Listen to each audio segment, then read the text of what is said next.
오늘은 102쪽입니다. 102쪽. 하나님의 약속은 무엇입니까? 하나님의 약속은 무엇입니까? 여러분, 하나님의 약속은 무엇일까요? 우리 이사야 57장 15절부터 19절 말씀 좀 길죠? 우리 함께 선포하겠습니다. 시작. 지극히 존귀하며 영원히 거하시며 거룩하다 이름하는 이가 이와 같이 말씀하시되 내가 높고 거룩한 곳에 있으며 또한 통회하고 마음이 겸손한 자와 함께 있나니 이는 겸손한 자의 영을 소생시키며 통회하는 자의 마음을 소생시키려 함이라. 내가 영원히 다투지 아니하며 끊임없이 노하지 아니할 것은 내가 지은 그의 영과 혼이 내 앞에서 피곤할까 함이라. 그의 탐심의 죄악으로 말미암아 내가 노하여 그를 쳤으며 또 내 얼굴을 가리고 노하였으나 그가 아직도 패역하여 자기 마음의 길로 걸어가도다. 내가 그의 길을 보았은즉 그를 고쳐줄 것이라. 그를 인도하며 그와 그를 슬퍼하는 자들에게 의로를 다시 얻게 하리라. 입술의 열매를 창조하는 자 여호와가 말하노라. 먼 데 있는 자에게든지 가까운 데 있는 자에게든지 평강이 있을지어다. 평강이 있을지어다. 내가 그를 고치리라 하셨느니라. 이사야 57장 15절부터 19절 말씀. 아멘 아멘. 오늘 우리 이사야서 57장 15절부터 19절 말씀을 통해 우리 함께 선포해 봤습니다. 여러분, 하나님의 약속이 무엇일까요? 오늘 이 말씀 속에 하나님의 약속이 담겨져 있음을 볼 수 있습니다. 하나님께서는요, 예수님께서 이렇게 말씀을 증거하실 때 어떤 아주 중요한 키워드 말씀을 하실 때는 꼭 이렇게 말씀하셨죠. 내가 진실로 진실로 너희에게 이르노니 이렇게 말씀하십니다. 그러니까 여러분들이 성경 전체를 이렇게 암송하시다가도 내가 진실로 진실로 너희에게 이르노니 라는 말씀이 사복음서 안에 있으면 무조건 우리는 뭘 해야 돼요? 언더라인을 해야 돼요. 밑줄 쫙 그어야 돼요. 예수님이 그렇게 강조하는 것은 누가 강조하는 것보다 훨씬 중요한 사실입니다. 그래서 내가 진실로 진실로 너희에게 이르노니 할 때 그 말씀 뒤에 따르는 말씀을 반드시 언더라인, 밑줄 쫙 하셔서 그 말씀을 암송하시면 좋습니다. 그리고 그 말씀을 묵상하시면서 항상 그 말씀의 의미를 헤아리는 저와 여러분 되시기를 간절히 바랍니다. 그리고 우리가 하브루타의 기회가 주어진다면 예수님이 하신 말씀을 가지고 우리가 질문하고 대답하고 토론하고 설명하는 그런 시간을 가졌으면 좋겠다 생각합니다. 그런데 예수님은 내가 진실로 진실로 너희에게 이르노니 이렇게 이야기하죠. 근데 하나님은 어떤 중요한 말씀을 하실 때는 꼭 자기 이름을 걸고 하세요. 그리고 이사야서를 통해서 하나님이 말씀하실 때는 하나님의 명예를 걸고 말씀하세요. 여러분, 우리들도 사람들도 그렇게 이야기하잖아요. 뭐 내 목숨을 건다. 어떤 무엇을 걸고 이렇게 이야기하기를 좋아하는데 그것은 아주 중요한 이야기를 할 때 그렇게 하잖아요. 근데 하나님께서도 아주 중요한 메시지를 증거하실 때는 이렇게 선포하실 때는 항상 당신의 이름을 당신의 명예를 걸고 말씀하실 때가 상당히 많이 있습니다. 따라서 하나님께서 당신의 이름과 그리고 그 명예를 걸고 하실 때는 어떻게 해야 돼요? 그 말씀에 귀를 기울여야 돼요. 그것이 바로 오늘 이사야서 57장 15절부터 19절의 말씀이라고 저는 확신합니다. 오늘 15절에 보니까 이렇게 하나님 말씀하시죠. 지극히 존귀하며 영원히 거하시며 거룩하다 이름하는 이가. 하나님은 하나님의 속성에 대해서 말씀하시는 거예요. 하나님은 어떤 분이세요? 지극히 존귀하신 분. 그리고 영원히 거하시는 분. 그러니까 하나님은 영원하신 분이시죠. 알파와 오메가가 되시는 하나님이십니다. 그리고 또 하나님은 뭐라고 하시죠? 거룩하다 이름하는 이가 이렇게 당신의 명예, 당신의 이름을 걸고 말씀하시는 것을 볼 수 있습니다. 지극히 존귀하다. 여러분, 존귀한 것도 귀한 것인데 하나님은 당신을 가리켜서 지극히 존귀하다 이렇게 말씀합니다. 지극히 존귀하신 분, 그리고 영원히 거하시는 분, 그리고 거룩하다 이름하는 이 이름은요 온 천하에 하나님밖에 없어요. 하나님밖에 없어요. 예수님께서도 이렇게 말씀하셨죠. 지극히 존귀하다. 그리고 영원히 거하시다. 그리고 거룩하다 이름하는 이가 이와 같이 말씀하시되. 그렇다면 그 다음에 나오는 말씀은 무조건 중요한 말씀이에요. 여러분들이 암송하셔야 돼요. 왜냐하면 이것은 하나님의 선포인 동시에 하나님의 약속이기 때문에 그렇습니다. 그렇죠? 이제 하나님의 이름을, 하나님의 명예를 걸고 말씀하십니다. 지극히 존귀하며 영원히 거하시며 거룩하다 이름하는 이가 이와 같이 말씀하시되. 이제 하나님께서 말씀하십니다. 내가 높고 거룩한 곳에 있으며 또한 통회하고 마음이 겸손한 자와 함께 하나니. 여러분, 우리가 하나님을 잘 몰라요. 우리가 하나님을 더 많이 알아야 되는데, 오늘 우리 허유수 집사님이 말씀하신 것처럼 하나님을 깨닫는다 이렇게 말씀을 해주셨는데 너무나 귀한 교훈인 것 같아요. 근데 우리는 하나님을 잘 몰라요. 여러분, 우리가 개미가 어려운 일을 당해서 사람이 도와줍니다. 그런데 그 개미는 사람을 두려워하잖아요. 마치 우리 개미가 그 사람을 아는 것 정도, 우리가 지극히 작은 부분에 하나님만 우리가 알고 있어요. 그렇지만 우리가 분명히 알아야 할 부분은 뭐냐면, 하나님이 뭐라고 내가 높고 거룩한 곳에 있으며, 하나님은 하나님의 위치에 대해서 말씀하십니다. 동시에 또한 통회하고 마음이 겸손한 자와 함께 있다는 거예요. 그러니까 하나님이 기뻐하시는 것은 뭐예요? 상한 심령, 통회하는 심령이라는 거예요.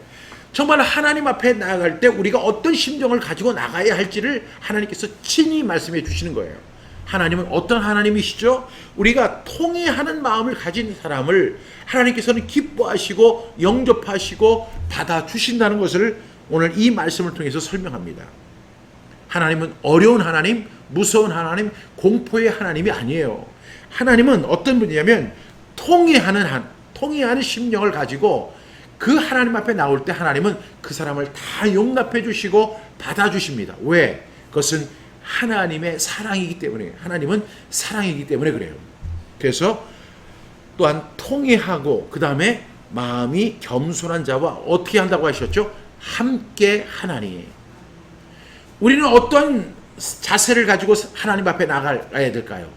통회하는 심정을 가지고, 그리고 겸손한 마음을 가지고 우리가 하나님 앞에 나아갈 수 있는 저와 여러분 되시기를 간절히 바랍니다. 여러분, 우리가 하나님은 겸손한 사람을 사랑하신다고 그랬죠. 근데 교만이 뭐예요? 교만은 하나님을 대적하는 일이에요. 여러분, 그래서 이 교만이라고 하는 것을 우리가 하지 말아야 되는데, 여러분, 이 교만은 높은 위치에 있는 사람, 좋은 직장을 가지고 있는 사람, 권력을 가지고 있는 사람만의 전유물이 아니라는 사실도 우리가 잘 알아야 돼요. 가난한 사람, 보잘것없는 사람도 마음이 교만할 수 있어요. 또 우리는 겸손한 채 하면서 자신을 가장할 수 있는 교만도 있어요. 겸손하기 위해서는 3박 4일 동안의 뼈를 깎아야 하지만, 교만하는 데는 채 5분도 걸리지 않는 것이 우리 본성이에요. 근데 하나님은 교만한 자를 물리치십니다. 교만한 자의 대적이 되십니다. 그러니까 여러분, 마음대로 해보세요. 여러분, 교만한 사람 하나님께서 어떻게 하신다고 하셨죠? 대적하신다고 하셨어요. 우리 주위에도 우리가 어떤 사람을 볼 때 겸손한 사람이 있고 교만한 사람이 있을 수가 있어요. 우리 주위에도. 우리가 겸손한 사람을 보면 그 사람과 함께하고 싶은 마음이 있죠. 근데 교만한 사람, 아무것도 가진 것도 없으면서 스스로 난 줄을 생각하고 자신이 대단한 줄을 생각하고 그 허영심에 빠져가지고 자기가 대단한 줄 아는 사람들이 있어요. 그 교만한 마음을 누가 넣어주죠? 사탄입니다. 죄가 넣어주거든요. 우리 속에는 심플 내처, 죄의 본성이 있습니다. 근데 그 죄의 본성이 우리를 어떻게 하게 해요? 교만하게 하고 머리를 바짝 들게 하고 하나님을 대적하게 하고 하나님 앞에 나가지 않도록 만드는 것이 바로 그 교만이에요. 근데 하나님은 어떤 분이시냐면 겸손한 자와 통회하는 자와 통해하는 마음, 그리고 겸손한 자와 함께 하신다, 이렇게 말씀하죠. 그러면서 하나님께서 하시는 말씀이 이 말씀이에요. 이는 겸손한 자의 영을 소생시키며 통해하는 자의 마음을 소생시키려 함이라. 여러분, 소생의 은혜를 하나님께서 허락해 주십니다. 비록 우리가 정말로 어렵고 낮고 힘들고 고통의 자리에 있다 하더라도, 절망의 자리에 있는 것 같아도 하나님은 우리를 어떻게 하신다고요? 소생시키는 하나님이십니다. 여러분, 시편 23편 잘 아시죠? 내가 사망의 음침한 골짜기를 다닐지라도 해를 두려워하지 아니할 것은 주께서 나와 함께 하심이라. 내 영혼을 소생시키시며, 이렇게 이야기합니다. 내 영을 소생시키시는 분이 바로 우리 하나님이신 것을 믿습니다. 그래서 이 15절은 하나님의 속성에 대한 이야기가 있어요. 하나님은 어떤 분이세요? 하나님의 속성은 두 가지가 있는데, 첫 번째는 공의의 하나님이에요. 하나님은 공의의 하나님입니다. 동시에 하나님은 사랑의 하나님이십니다. 이 15절에는 하나님의 속성이 잘 담겨 있음을 발견해 볼 수가 있죠. 하나님의 속성, 공의. 이 공의가 뭐죠? 진리예요, 진리. 그리고 사랑은 뭐죠? 하나님의 은혜예요. 그래서 우리는 이 하나님의 속성을 잘 알아야 돼요. 그런데 16절에 하나님께서 이렇게 말씀하시죠. 내가 영원히 다투지 아니하며 내가 끊임없이 노하지 아니할 것은 내가 지은 그의 영과 혼이 내 앞에서 피곤할까 함이라. 하나님은 공의로운 하나님이세요. 그런데 우리가 범죄했어요. 하나님을 멀리 떠났어요. 그랬더니 하나님께서 우리에게 어려움을 주시고 또 그 좌절을 주시고 절망 속에 있게 하셨어요. 그렇지만 하나님이 어떻게 말씀하시죠? 내가 영원히 다투지 아니하신다. 여러분, 영원이라는 것은 하나님의 속성이에요. 우리는 영원하지 못하잖아요. 우리는 예수 그리스도를 믿음으로 말미암아 영생을 얻은 것입니다. 그런데 하나님이 내가 영원히 다투지 아니한다. 그리고 끊임없이 노하지 아니할 것이다. 그것은 우리가 완벽하기 때문에, 우리가 온전히 회개했기 때문에, 우리가 이제 하나님의 기준에 합당하게 됐기 때문이 아니라, 여전히 우리는 탐심의 죄악을 짓고 있고 우리의 길로 걸어가고 있지만, 그럼에도 불구하고 하나님의 사랑이 그의 영과 혼이 내 앞에서 피곤할까 함이라, 이렇게 이야기합니다. 하나님은 우리가 아직도 범죄하고 아직도 탐심의 죄악을 짓고 있고 하나님의 길이 아닌 자기의 길로 걸어가고 있는 우리를 향해서도 하나님 이렇게 말씀하십니다. 내가 영원히 다투지 아니하겠다. 내가 끊임없이 노하지 아니할 것이다 라고 말씀합니다. 그래서 그 성경, 유진 피터슨의 성경을 보게 되면 유진 피터슨은 이렇게 이야기를 합니다. 내가 영원히 다투지 아니할 것이며 그 다음에 내가 끊임없이 노하지 아니할 것은, 요 사건이 바로 어떤 것이냐면 바로 예수 그리스도를 보내주시는 것이다 라고 이야기를 해요. 여러분, 하나님께서 만약에 영원히 다투시고 하나님께서 끊임없이 노하신다면 이 세상에 존재할 수 있는 사람은 단 한 사람도 없어요. 근데 하나님께서 이렇게 말씀하시죠. 내가 영원히 다투지 아니하며 내가 끊임없이 노하지 아니할 것은, 하나님은 우리를 향해서 영원히 다투지 아니하신다 약속하십니다. 끊임없이 노하지 아니하시겠다. 그것은 우리가 하나님의 기준에 합당한 삶을 살아가기 때문이 아니라 여전히 탐심의 죄악을 짓고 있고 여전히 자기의 길을 걸어가고 있고 여전히 하나님을 멀리하고 있음에도 불구하고 하나님은 우리를 긍휼히 여기시기 때문에, 하나님은 우리를 사랑하시기 때문에 영원히 다투지 아니하고 그리고 끊임없이 노하지 아니할 것이라고 하나님이 약속해 주신다는 거예요. 하나님의 약속이 뭐라고요? 하나님의 약속은 영원히 다투지 아니하신다. 끊임없이 노하지 아니하신다는 사실을 말씀하고 있어요. 그 이유가 뭘까요? 내가 지은 그의 영과 혼이 내 앞에서 피곤할까 함이라. 피곤하다고 하는 것은요, 지쳐 쓰러지는 상태, 폐쇄된 상태로 가는 것을 여기서는 피곤할까 함이라. 절망의 상태로 가는 걸 말하는 거예요. 하나님이 영원히 다투시고 끊임없이 노하신다면 우리는 도저히 희망이 없어요. 우리는 존재할 수 없어요. 우리는 살 기력이 없어져요. 아무런 희망이 사라지게 됩니다. 그런데 하나님께서 약속하시죠. 내가 영원히 다투지 아니하겠다. 내가 끊임없이 노하지 아니하겠다. 이렇게 말씀하십니다. 그러면서 말씀하시기를 그 이유는 내가 지은 그의 영과 혼이 내 앞에서 피곤할까비라. 하나님 뭐라고 말씀하시죠? 우리를 향해서 내가 지었다. 내가 창조했다. 내가 만들었다. 우리는 하나님의 피조물이에요. 피조물. 하나님이 우리를 지으셨거든요. 하나님이 우리를 창조하셨거든요. 하나님이 우리를 만드셨기 때문에 하나님은 우리에 대한 사랑과 애정과 긍휼이 너무나 풍성하신 거예요. 그래서 하나님은 영원히 다투지 아니하시겠다. 끊임없이 노하지 아니하시겠다. 왜? 하나님이 창조하신 우리 피조물들이 그 앞에서 피곤해서 쓰러질까 봐, 더 이상 절망 속에서 살아갈까 봐 하나님은 우리를 긍휼히 여기시고 은혜를 베푸시고 다시 사랑의 손길을 내어주신다라고 말씀하고 있습니다. 17절은 우리 현주소에 대해서 말씀합니다. 17절 우리 함께 볼까요? 시작. 그의 탐심의 제약으로 말미암아 내가 노하여 그를 쳤으며 또 내 얼굴을 가리고 노하였으나 그가 아직도 패역하여 자기 마음의 길로 걸어가도다. 하나님이 우리를 징벌하시고 우리를 책망하시는 것은 탐심의 제약입니다. 이 탐심의 제약이라고 하는 것에는 여러 가지가 다 포함이 되어 있어요.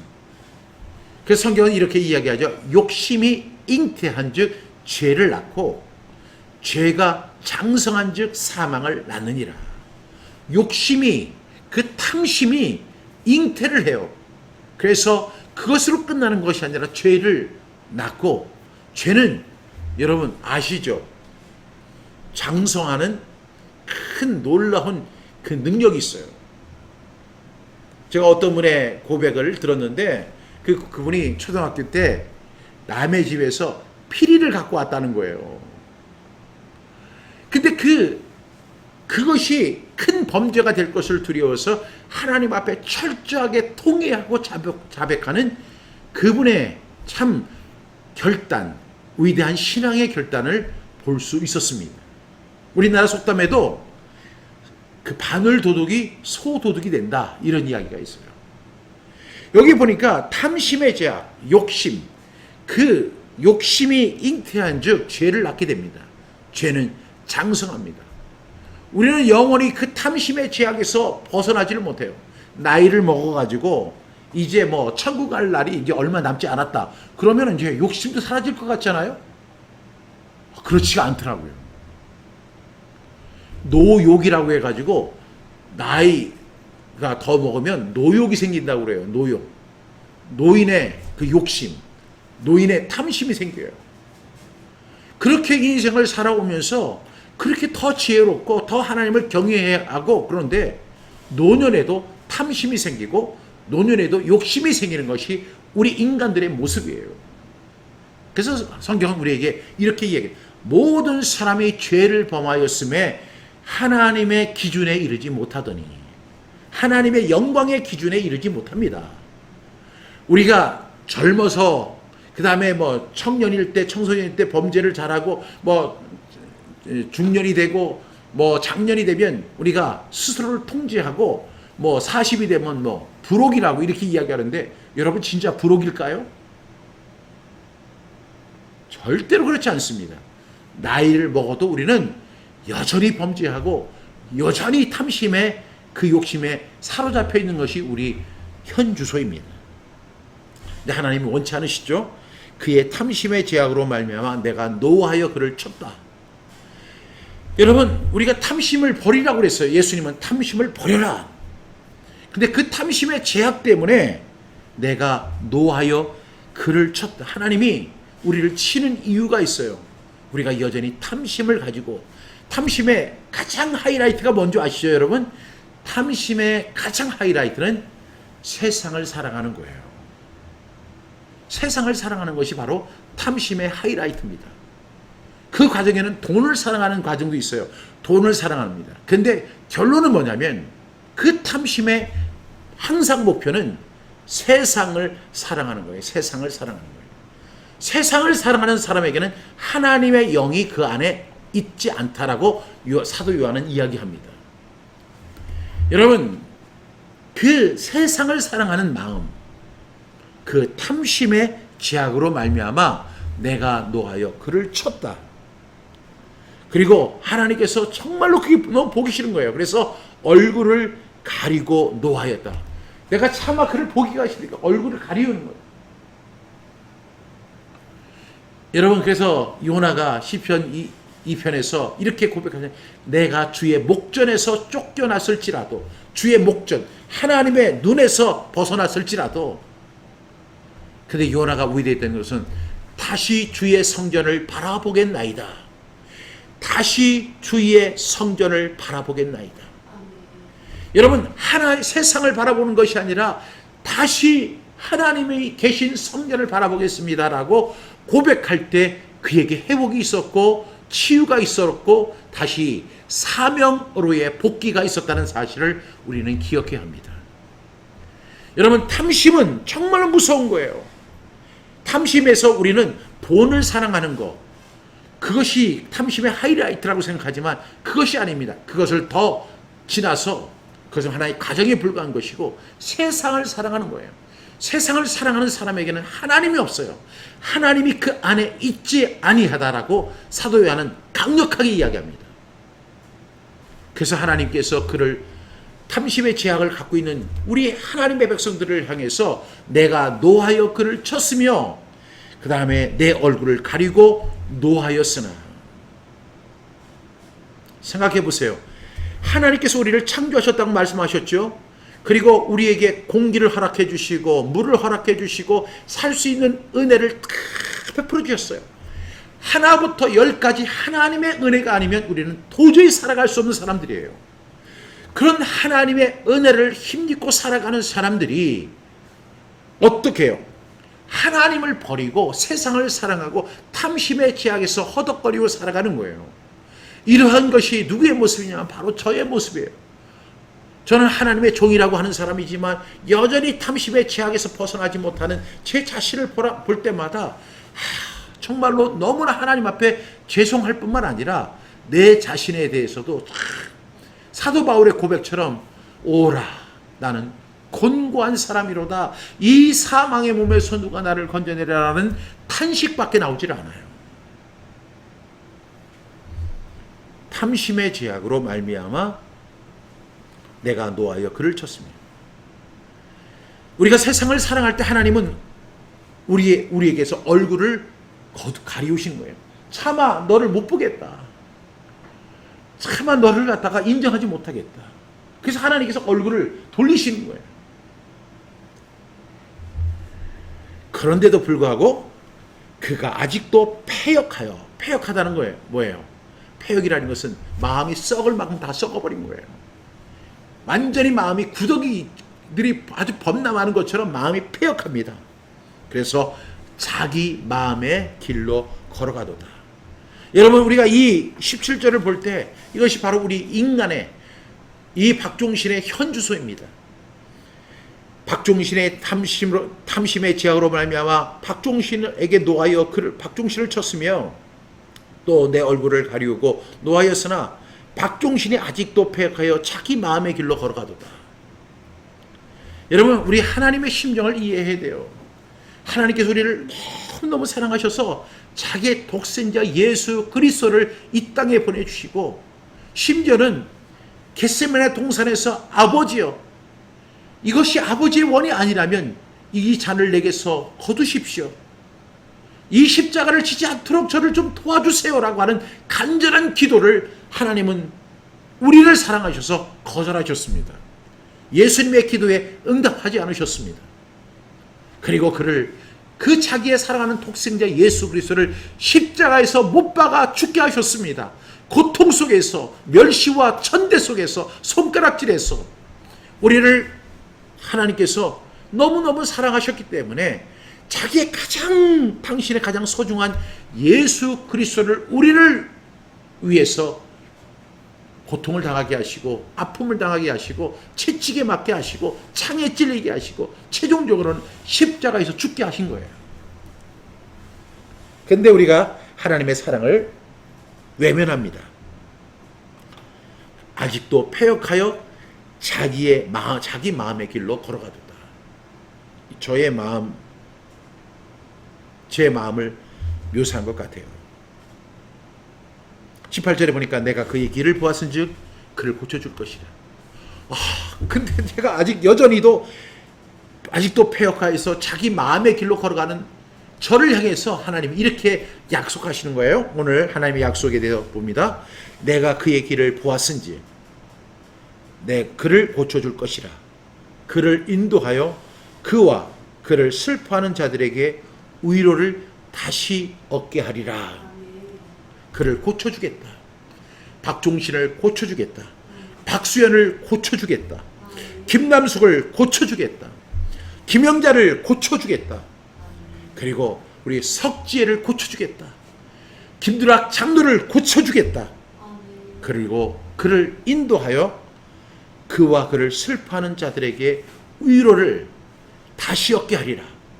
여러분, 하나님의 속성을 어떤 신학자는 이렇게 이야기했어요. 함께, companion. 그 다음에 다시, again. 하나님의 사랑이 바로 이렇게 묘사가 되는 거예요. 내가 저 사람 정말 징벌하고 내가 놓아여 치지만 다시 회복시키시는 하나님. 그래서 다시의 은혜가 있고 그 다음에 함께의 은혜가 있어요. 하나님에게는. 그래서 내가 너와 함께 할 것이다. 이사야 41장 10절에서 하나님 말씀하시죠. 두려워 말라. 내가 너와 함께 할 것이다. 놀라지 말라. 내가 내 하나님이 될 것이다. 하나님이 함께 하시겠다는 거예요. 함께. 그런데 또 하나의 은혜가 있죠. 그것은 뭐냐면 다시의 은혜예요. 다시. again. 여러분, 어떤 사람이 참 좋은 사람이 있어요. 그래서 그 사람에게 잘못해도 이 사람이 그냥 웃고 지나갑니다. 마음이 넓은 사람이에요. 그런데 그 마음이 넓은 사람에게 아주 그 마음 넓은 사람을 실망시킨 사건이 있어요. 그 사람이 한번 돌아서더니 그 사람을 두 번 다시 보지 않았다라고 하는 이야기를 제가 들은 적이 있어요. 사람은 아무리 마음이 넓고 아무리 착해도 어떤 그 한도를 그 선을 넘어가면 그 사람을 두 번 다시 보지 않습니다. 다시 상대하지 않습니다. 근데 하나님은 어떻게 하세요? 다시 얻게 하리라 이렇게 말씀하시죠. 다시 얻게 하리라. 그와 그를 슬퍼하는 자들에게 위로를 얻는데 다시 얻게 하리라. 다시. 하나님의 은혜가 뭐라고요? 함께의 은혜. 그 다음에 다시의 은혜가 있어요. 하나님의 은혜가 뭐라고요? 함께의 은혜. companion. 그리고 다시 얻게 하겠다. 그래서 하나님의 약속이 19절에 또 임합니다. 19절 우리 함께 한번 선포해 볼까요? 시작. 입술의 열매를 창조하는 자 여호와가 말하노라. 먼데 있는 자에게든지 가까운 데 있는 자에게든지 평강이 있을지어다. 평강이 있을지어다. 내가 그를 고치리라 하셨느니라. 아멘. 여러분, 근데 하나님이 뭐라고 말씀하시죠? 입술의 열매를 창조하는 자 그랬어요. 여러분, 입술의 열매. 하나님이 누가 내 입술을 지었어요? 하나님께서 지으셨다고 했죠. 누구에게 말씀하셨죠? 이사야에게 말씀하셨어요. 내가 입술을 지었다라고 말씀합니다. 근데 그 입술에는 무엇이 있다고 했죠? 열매가 있다는 거예요. 열매. 여러분, 성경에는 전체에 보면 열매가 184절에 208회가 나와요. 이 열매라고 하는 거죠. 열매라는 것은 여러분들이 너무나 잘 아는 것처럼 나무에서 열매를 맺는 거예요. 또한 어떤 일의 결과로 얻는 것을 열매라고 하는 거예요. 근데 하나님께서는 오늘 그 열매를 어디에서 표현하시냐면 입술의 열매라고 말씀하시는 거예요. 입술의 열매.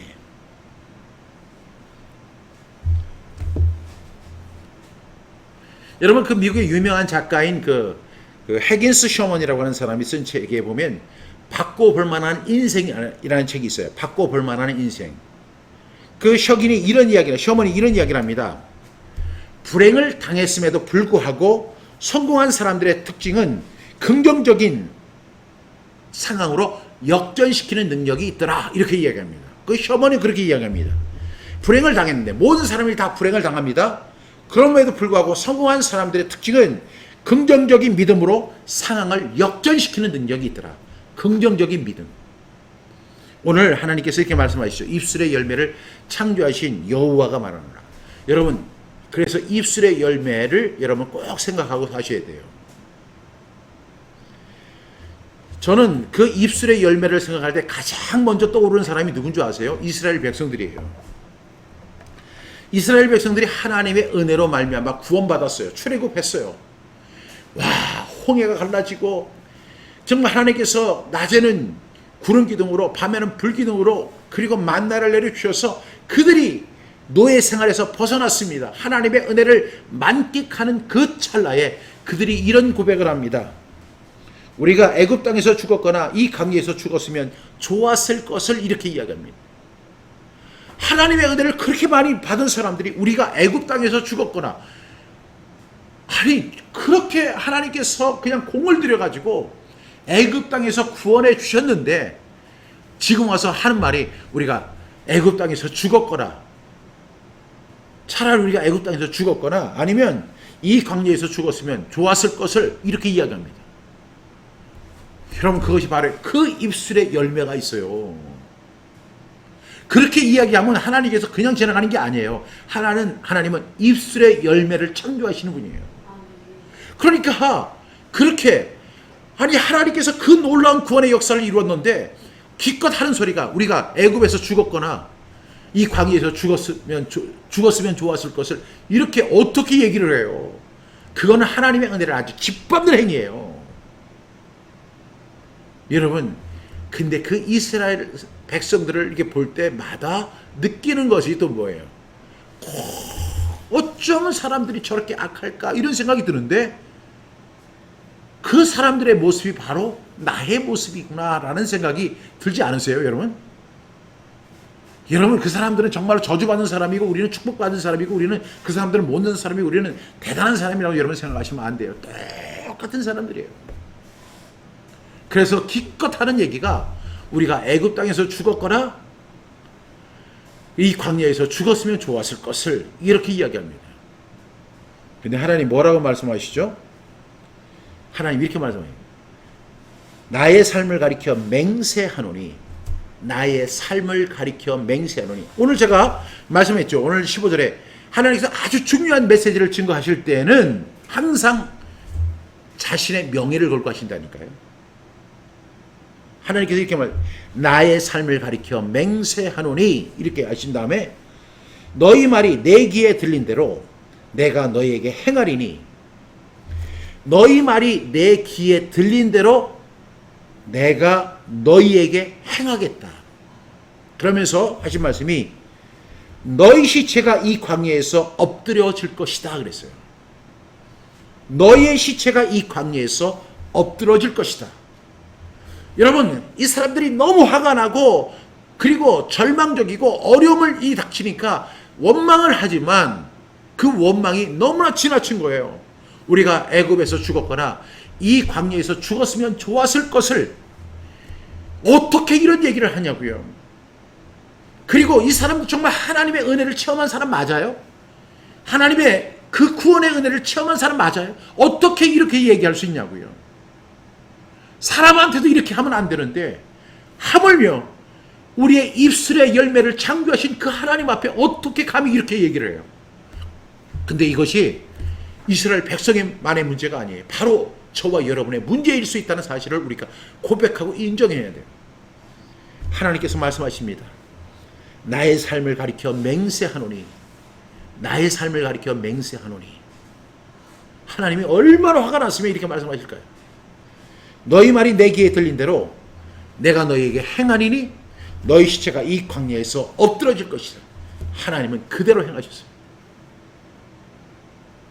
입술의 열매를 창조하신 자. 하나님은 어떤 분이세요? 입술의 열매를 창조하신 분이시세요. 그러면서 하나님 말씀하시죠. 먼 데 있는 자에게든지 가까운 데 있는 자에게든지 평강이 있을지어다, 평강이 있을지어다. 내가 그를 고치리라 하셨느니라. 그래서 우리가 어떻게 해야 돼요? 우리는 입술의 고백을 해야 돼요. 입술의 선포를 해야 돼요. 선포. 어떻게 선포를 해야 될까요? 우리 옆에 있는 분들에게 할 때 평강이 있을지어다. 시작. 평강이 있을지어다. 평강이 있을지어다. 여러분, 이것이 절대로 빈 공수표가 아니에요. 하나님은 입술의 열매를 창조하신 분이기 때문에 우리가 선포한 대로 그대로 이루시는 분이 하나님이신 것을 믿으시기 바랍니다. 제가 오늘 미국의 해긴스 셔먼이라고 하는 사람이 바꿔볼 만한 인생이라고 하는 그 책에서 그렇게 이야기했다고 했잖아요. 긍정적인 사람과 성공하는 사람과 실패하는 사람이 있는데, 성공하는 사람의 특징은 항상 그 입술이 긍정적이라는 거예요. 그리고 실패하는 사람들의 특징은 뭐냐면 항상 부정적이라는 거예요. 부정적인 거. 여러분, 저는 이 해긴스 셔먼이라는 사람이 크리스찬인지 아닌지 저는 잘 모르겠어요. 그런데 분명한 사실은 하나님은 입술의 열매를 나타내시는 분이에요. 우리 어떻게 해야 돼요? 지금 질병 가운데 아주 절망 속에 있어요. 도저히 인간적으로 의학적으로 볼 때 소생할 가능성이 없어 보여요. 그럴 때 우리 어떻게 해야 되죠? 당신은 끝났습니다. 마음의 준비를 하십시오. 세상 사람들은 그렇게 할 수 있어요. 세상의 의사들은 그렇게 이야기합니다. 근데 우리는 어떻게 해야 되죠? 평강이 있을지어다, 평강이 있을지어다, 평강이 있을지어다, 평강이 있을지어다. 선포하시기 바랍니다. 그 다음에 주신 말씀이 뭐예요? 내가 그를 고치리라 하셨느니라. 우리가 뭐라고 선포를 하면 평강이 있을지어다, 평강이 있을지어다 이렇게 선포를 하면 하나님이 어떻게 하신다고요? 내가 그를 고치리라. 하나님이 회복시켜 주실 거로 믿습니다. 여러분, 우리는 참 하나님의 특별한 은혜가 있는데 그것이 바로 입술의 열매예요. 입술의 열매. 그래서 우리 오늘 조행자 사모님도 오셨는데 우리 옆에 있는 분들, 그리고 오늘 오후에 우리가 만나는 사람들이 있을 거 아닙니까? 그런 사람들에게 우리가 해야 할 말이 있어요. 평강이 있을지어다, 평강이 있을지어다. 그 미국 사람들이 가장 좋아하는 단어 중에 하나가 뭐예요? bless라고 하는 단어예요. bless. 그래가지고 we bless가 뭐예요? 하나님 축복하소서. God bless you. 심지어는 재치기를 심하게 하는 사람에게 항상 그 사람들에게 God bless you. 그리고 줄여서 bless you 이렇게 얘기합니다. 하나님이 당신을 축복해 주시길 바랍니다. 그들이 그 9.11 사건으로 인해서 정말로 절망적인 상태에 있을 때 그들의 큰 건물에는 항상 이런 글씨가 써 있었어요. God bless America. 하나님, 미국을 축복해 주세요. God bless America. 하나님, 미국을 축복해 주세요. 하나님은 그들의 입술의 열매를 창조하신 분이신 줄로 믿습니다. 우리가 아무리 절망 가운데 있고 아무리 힘든 상황에 있고 의학적으로 볼 때 의사의 소견상으로 볼 때 이 사람은 도저히 불가능하다. 소생이 불가능하다. 이 사람은 이제 마음의 정리를 해야 한다. 다 끝장났다. 이런 상황이 충분히 우리에게 이해될 수 있어요. 그렇지만 우리에는 이렇게 선포해야 돼요. 평강이 있을지어다, 평강이 있을지어다. 우리 함께 소리 내볼까요? 시작. 평강이 있을지어다, 평강이 있을지어다. 그 다음에 하나님 주신 약속이 뭐예요? 내가 그를 고치리라. 내가 조향자를 고치리라. 내가 박수현을 고치리라. 내가 김영자를 고치리라. 내가 김남숙을 고치리라. 내가 이명현을 고치리라. 내가 우리 석지혜를 고치리라. 내가 김두락을 고치리라. 여러분, 하나님의 약속이잖아요. 그래서 우리는 어떻게 선포해야 된다고요? 평강이 있을지어다, 평강이 있을지어다. 하나님께서 이 말씀을 하시기 전에 입술의 열매를 창조하신 분이라고 말씀하고 있어요.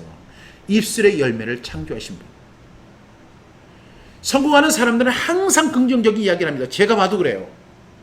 근데 실패하는 사람들의 특징은, 실패하는 사람들은 머리가 나쁘기 때문에, 게으르기 때문에, 노력하지 않기 때문이 아니에요. 입술의 열매 때문에 망하는 거예요. 여러분, 하나님이 함께 하시면 비록 IQ는 떨어지고 지능은 떨어지고 능력은 떨어지고 보잘것 없어도 하나님이 함께 하실 때 형통의 은혜가 임하는 걸 여러분 믿으시죠? 그래서 창세기 39장에 보니까 하나님이 요셉과 함께 하심에 그가 형통한 자가 되었다라고 말합니다.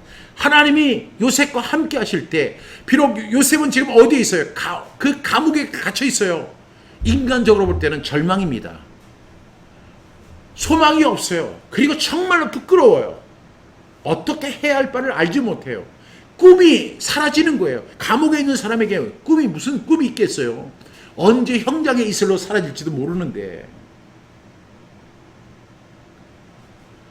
그런데 그런 요셉이지만 하나님이 요셉과 함께 하실 때 그가 형통한 자가 되었다. 형통이라는 게 뭐라고요? 하나님이 함께 하심. 저는 시편에서 1편을 굉장히 중요하게 여깁니다. 그 중에서도 2절 말씀. 오직 여호와의 율법을 즐거워하며 그의 율법을 주야로 묵상하는다. 그럴 때 어떤 은혜가 임한다고 했죠?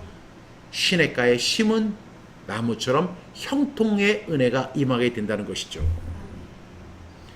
그래서 우리 어떻게 돼요? 입술의 열매를 창조하신 하나님을 믿어야 합니다. 하나님께서 우리에게 말씀하십니다. 평강이 있을지어다, 평강이 있을지어다. 여러분, 하나님께서 이미 말씀하셨어요. 그럼 우리는 이제 우리가 해야 할 책무가 있어요. 그 책무가 뭐예요? 우리가 입술로 선포하는 거예요. 입술로 선포하는 저와 여러분 되시기를 간절히 축복합니다. 우리는 입술로 선포할 때 하나님께서 그 입술의 열매를 얻게 하신다는 사실을 우리는 기억해야 합니다. 오늘 제가 쓴 책, 오늘 102쪽의 해설에는 이렇게 해설이 되어 있습니다. 오늘 해설, 토마스 왓슨은 그에 저서 신학의 책에 Body of Divinity에서 참된 평강은 폭풍 이후에 오는 것이다. 먼저 하나님은 속박의 영들을 풀어놓아 활동하게 하심으로 내 영혼을 깨닫게 하고 겸손케 하신다. 그런 다음에 하나님은 평강을 말씀하신다. 많은 사람들이 자기의 평강을 소유하고 있다고 말하지만 이 평강은 폭풍 이전의 평강인가 폭풍 이후의 평강인가? 참된 평강은 폭풍 이후의 평강이다. 여러분, 지금 어려움을 당하고 있는 사람들에게 참된 평강이 뭔지 아세요? 폭풍 이후의 평강이에요. 폭풍 이전의 평강은 우리가 잘 인식도 못해요. 아파봐야만 아프지 않을 때를 아는 거예요. 배고파 봐야만 배고프지 않았던 상태를 우리가 아는 거예요. 우리가 건강하지 못해서 힘들어할 때 비로소 건강을 아는 거예요. 그것이 폭풍 이후의 평강입니다. 먼저 지진이 일어나고 그 다음에 불이 나며 그 불 이후에 세미한 음성이 있는 것이다.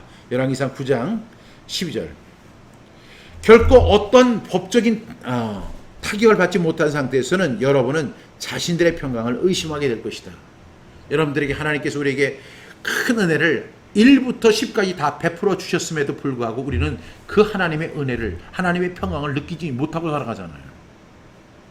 우리가 이렇게 자유롭게 움직이고 물을 마시고 그리고 공기를 마음껏 하고 이 모든 것이 다 하나님의 은혜 아니에요. 하나님의 그 평강입니다. 그래서 결코 어떠한 법적인 타격을 받지 못한 상태에서는 여러분은 자신들의 평강을 의심하게 될 것이다. 하나님은 상한 심령 속에 평강이라는 황금의 기름을 쏟아부으신다라고 누가 이야기했어요? 토마스 왓슨. 여러분들이 한번 그 신학의 책에 Body of Divinity라고 하는 책을 한번 읽어보시면 많은 도움이 될 것 같아요. 상한 심령 속에 평강이라는 황금의 기름을 쏟아 부으신다는 거예요. 여러분, 지금 하나님 앞에 매를 맞아서 또 여러분 경제적으로, 사업적으로, 또한 사회적으로, 또한 어떤 건강적으로 어려움을 겪고 있습니까? 그리고 절망 가운데 놓여 있습니까? 그러나 여러분 절대로 포기하지 마셔야 됩니다. 18절에 보니까 내가 그의 길을 보았은지 그를 고쳐줄 것이라. 그를 인도하며 그와 그를 슬퍼하는 자에게 위로를 다시 얻게 하리라. 하나님 약속이십니다. 이것만큼 좋은 얘기가 어디 있어요? 그것은 폭풍 이후의 평강입니다. 폭풍 이후에 수많은 어려움과 좌절과 눈물과 고통과 아픔, 그리고 도저히 헤어나올 수 없는 그 절망 같은 상황 속에서 놓여있는 나에게도 하나님은 폭풍 이후의 평강을 허락하시는 하나님이신 것을 여러분 꼭 믿는 저와 여러분 되시기 바랍니다. 하나님은 상한 심령 속에 평강이라는 황금의 기름을 쏟아 부으신다라고 토마스 왓슨이 이야기했습니다. 중요한 사실은요, 참된 평강은 하나님으로부터 온다는 사실을 우리가 꼭 기억해야 돼요. 여러분, 돈이 우리를 평강하게 하는 게 아니에요. 우리가 돈이 없는 사람들은 항상 나 돈 좀 많았으면 좋겠다. 난 돈이 있으면 행복할 것 같다. 돈이 있으면 좀 더 여유로운 생활을 할 수 있을 것 같다. 이렇게 생각합니다. 여러분, 돈이 많으면요, 돈이 있으면 확실히 편리합니다. 돈이 없으면 확실히 불편해요. 그렇죠? 그렇지만 돈 자체가 우리에게 평강을 주는 것이 아닙니다. 세상의 어떤 것도 우리에게 평강을 주지 못합니다. 참된 평강은 하나님께로부터 오는 거예요. 그래서 예수님께서 그 제자들에게 너희에게 평강이 있을지어다 라고 말씀하시잖아요. 너희에게 평강이 있을지어다. 구약적인 의미로는 뭐예요? 평강이 있을지어다. 평강이 있을지어다. 예수님께 너희에게 평강이 있을지어다. 이 평강이라는 것은 폭풍 이후의 평강을 말하는 거예요. 그리고 하나님 또 말씀하시죠. 내가 고치리라. 내가 고치리라. 여러분, 오늘 우리는 다 잊어버려도 두 가지만 꼭 기억할 수 있기를 바랍니다. 평강이 있을지어다. 평강이 있을지어다. 또 하나, 내가 고치리라. 하나님 약속하시는 거예요. 내가 고치리라. 이 귀한 메시지에 여러분 귀를 기울이십시오. 탐심의 죄악으로 하나님의 징계를 받은 우리지만 하나님은 우리에게 평강을 주시고 고치시는 분임을 우리는 믿어야 돼요. 제가 우리 오늘 7번째 시간을 우리가 함께 나누고 있는데, 여러분, 제가 첫 시간부터 지금까지 제가 늘 강조하는 것이 있어요. 모든 치료와 치유와 회복은 하나님으로부터 시작하여 예수 그리스도를 통하여 성취되고 성령님을 통해서 완성되는 거예요. 여러분 믿으십니까? 그래서 우리는 항상 우리 자신에게 세뇌해야 돼요. 하나님은 고치시는 하나님이에요. 모든 치유, 모든 치료, 모든 회복은 하나님의 말씀으로부터 시작이 됩니다. 그러니까 우리가 하나님 말씀 붙들지 않으면 아무런 소용이 없는 거예요. 아무리 믿음이 좋다고 하는데, 아무리 교회를 열심히 다니고 아무리 기도를 많이 해도 하나님의 약속, 그 말씀에 대한 약속에 대한 그 붙잡음이 없다면 우리는 흔들릴 수밖에 없어요. 하나님께서 오늘 이사야서 57장 15절부터 19절을 통해서 우리에게 오늘 이렇게 약속해 주십니다. 여러분, 이 약속 붙으시겠습니까? 붙으시겠어요? 하나님께서 평강이 있을지어다. 평강이 있을지어다. 그리고 평강이 있을지어다라고 선포할 때 그 입술의 열매로 내가 너를 고치리라. 하나님 약속하시는데 여러분 믿으시겠습니까? 그건 여러분이 선택하실 분이에요. 저는 믿겠습니다. 왜냐하면 제가 너무 연약하기 때문에, 저는 너무 부족하기 때문에. 그래서 우리 이사야서 57장 15절부터 19절을 우리가 정말로 하나님의 약속으로 붙들면서 우리 한번 5번 선포를 해야 돼요. 선포. 우리 한번 이사야 57장 15절부터 19절 말씀. 제가 하나님의 약속은 무엇입니까? 이렇게 질문하면 마치 손대면 톡 하고 터질 것처럼 여러분들이 이사야서 57장 15절부터 19절을 5번 합니다. 마지막 5번째는 어떻게 하는 거죠? 눈을 감고. 좀 길긴 하지만 지난주에 여러분 충분히 암송해 오셨잖아요. 네, 우리 한번 선포하겠습니다. 하나님의 약속은 무엇입니까? 시작. 이사야 57장 15절부터 19절 말씀. 지극히 존귀하며 영원히 거하시며 거룩하다 이름하는 이가 이와 같이 말씀하시되 내가 높고 거룩한 곳에 있으며 또한 통회하고 마음이 겸손한 자와 함께 있나니 이는 겸손한 자의 영을 소생시키며 통회하는 자의 마음을 소생시키려 함이라. 내가 영원히 다투지 아니하며 끊임없이 내가 아니할 것은 내가 지은 그의 영과 혼이 내 앞에서 피곤할까 함이라.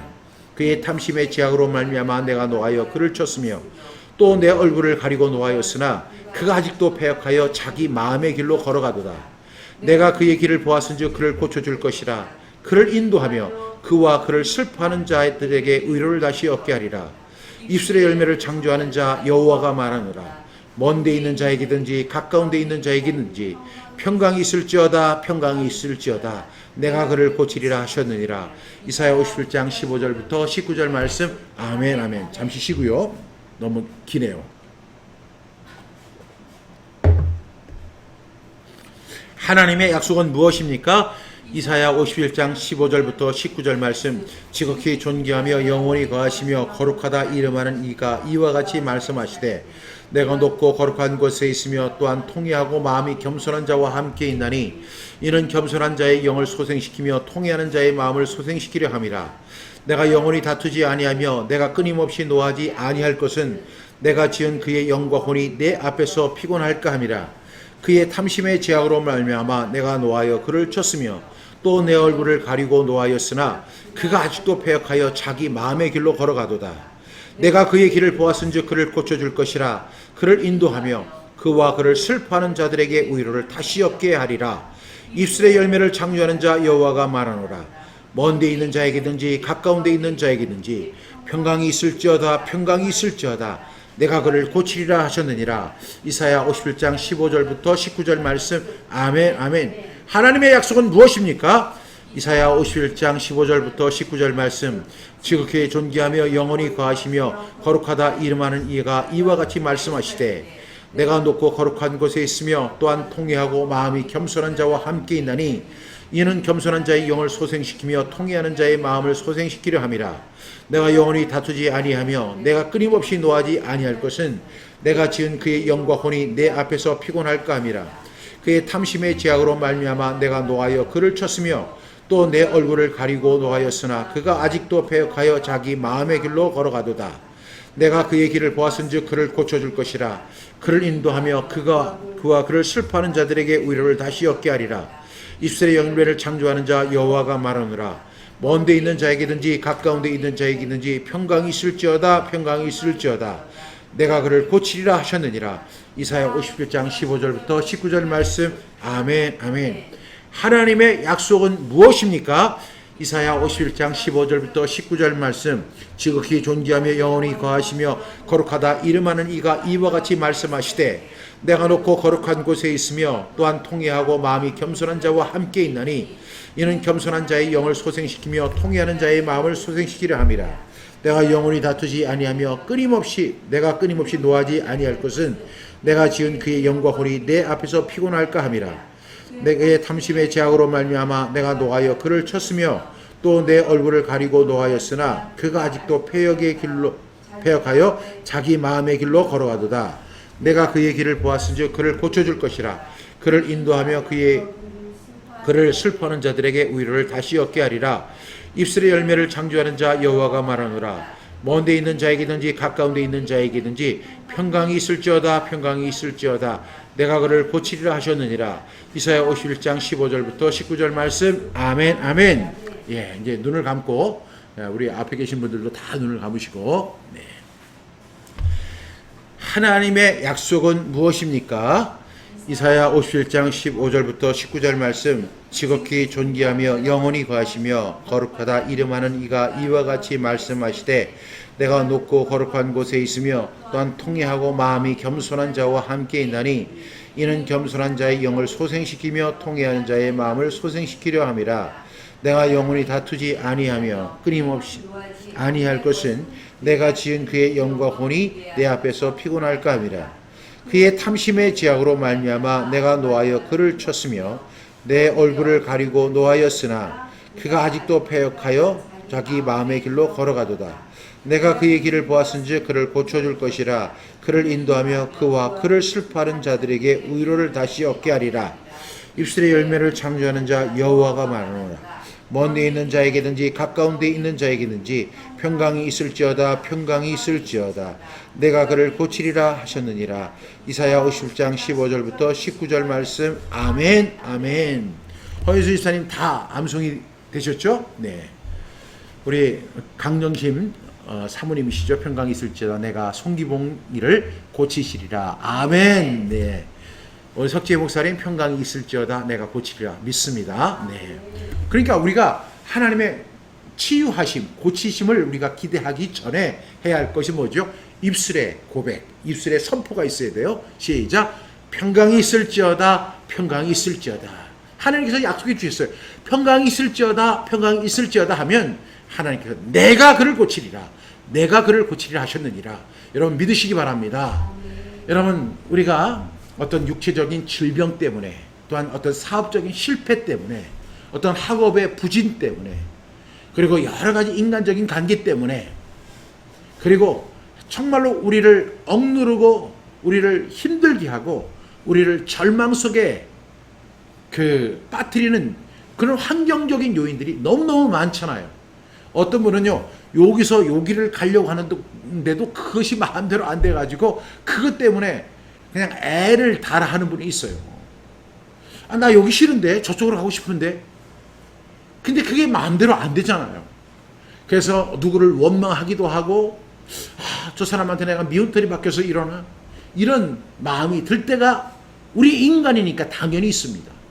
그런데요, 모든 문제를 해결하시는 분은 하나님이세요. 그리고 모든 상황을 해결하시고 고치시고 회복시키시는 분은 하나님이세요. 그러니까 우리가 아무리 속이 상해도, 아무리 답답해도, 아무리 앞이 보이지 않아도, 아무리 캄캄해도 우리의 입술의 고백은 항상 어떻게 해야 된다고요? 평강이 있을지어다. 평강이 있을지어다. 시작. 평강이 있을지어다. 평강이 있을지어다. 예수님께서 제자들에게 부활하신 다음에 너희에게 평강이 있을지어다 라고 예수님 말씀하셨잖아요.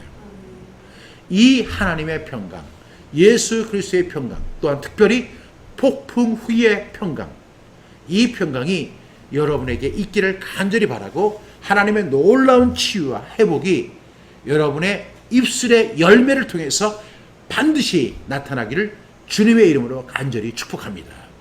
우리 옆에 있는 분들에게 한번 선포하겠습니다. 평강이 있을지어다. 평강이 있을지어다. 우리 허윤수 집사님에게 평강이 있을지어다. 강정심 성도님에게 평강이 있을지어다. 또 우리 송기봉 장로님에게 평강이 있을지어다. 석재 목사님에게 평강이 있을지어다. 김두락 장로님에게 평강이 있을지어다. 강기자 전사님 평강이 있을지어다. 송기혜 목사님 평강이 있을지어다. 여기 보니까 먼 데 있는 자에게든지 가까운 데 있는 자에게든지, 그러니까 가장 여기서 먼 데 있는 분이 누구냐면 우리 이명현 집사님이에요. 이명현 집사님에게 평강이 있을지어다. 우리 한번 다 함께 빌어줄까요? 시작. 평강이 있을지어다. 평강이 있을지어다. 여러분, 먼 데 있는 사람도 다 해당이 돼요. 우리 사람들은요, 항상 가까운 데 있는 사람한테 친해지고 가까운 사람에게 관심이 가요. 멀리 있으면 마음이 멀어진다고 그래요. 그런데 하나님은 그렇지 않아요. 예, 우리 제주도에서 오늘 함께 하신 분 있죠? 네. 박정희 사모님, 시작. 평강이 있을지어다. 평강이 있을지어다. 먼 데 있는 자에게든지 가까운 데 있는 자에게든지 평강이 있을지어다. 평강이 있을지어다. 그리고 이 평강은 폭풍 이후의 평강. 여러분 꼭 기억하고 승리하는, 그래서 하나님의 치유가 반드시 일어나는 그 입술의 열매의 고백이 나타나는 저와 여러분 되기를 간절히 축복합니다.